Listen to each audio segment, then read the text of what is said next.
State and federal authorities are working around the clock in Charleston, West Virginia, after a spill leaked chemicals into the Elk River. We share the outrage, we share the stress that is going on in the community. We're trying to do the best with what we have, not what we wish we had. It just makes you wonder, how long have we really been drinking this water and bathing in it anyway?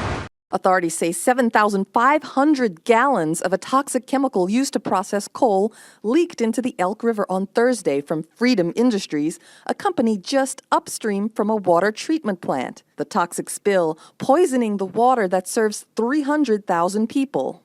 The governor ordered a state of emergency. For safety, we would just ask that everyone please do not use any tap water. The source of the problem that's closed restaurants and schools is 4-methylcyclohexane methanol, a chemical that's used in coal processing. It's an oily substance that some say smells like licorice. It leaked from a 48,000-gallon tank at Freedom Industries chemical storage facility on the Elk River. About a mile downriver is the West Virginia American Water Company, which supplies 9 counties and some 300,000 people whose health may now be at risk. Is it safe for pregnant women to wash their hands? Is it safe for pregnant women to take showers? And they didn't really specify, they just said drinking. The first 3 days after the spill, people were coming to work unshowered. It was panic at the loss of tax revenues. What the chemical spill taught us is that water is extremely valuable, and we just often take it for granted. It was clear almost immediately that no one was prepared for something like that to happen. Of course, we found out later, as time went on, in the coming days and weeks, what regulations did or didn't exist, what types of enforcement of the existing regulations were even being enforced. So I think that it became pretty clear pretty quickly that no one in Kanawha County or virtually anywhere in West Virginia was ready for something like that to happen. When this happened, our newsroom became home for our staff. We didn't have water in our newsroom, so we were trucking in, bottled water where we could get it. We had people sleeping in their sleeping bags. People were working long shifts and staying up 24, 36 hours, 48 hours at a time to cover it.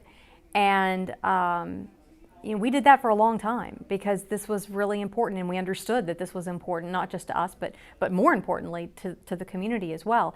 There were factors that just kind of lined up to help foster this, from the weather to the stress on the water system itself, that helped create an environment where this contaminant could come out and get into the system and then totally shut everything down. I'm glad that it wasn't in the summer. I'm sure that the stink factor would have been exponentially worse than that, but as far as being completely preventable, could it have been? Yes, absolutely.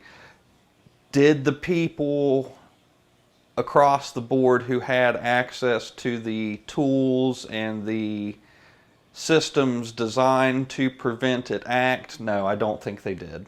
I think from an economic standpoint, there were so many people that couldn't go out and afford to go get a hotel room, couldn't afford to go drive 30, 40, 50 miles to another place to take a shower, to do their laundry, to do the necessities with water. That I think that because of that situation, people just had to go ahead and use it. I was actually at work back in the office whenever that all clear happened. My roommate at the time flushed the pipes, and I remember coming home and getting ready to take the first shower, and that smell was everywhere. So they told us that it would be there, but I think that everyone, at least myself, was a little reluctant.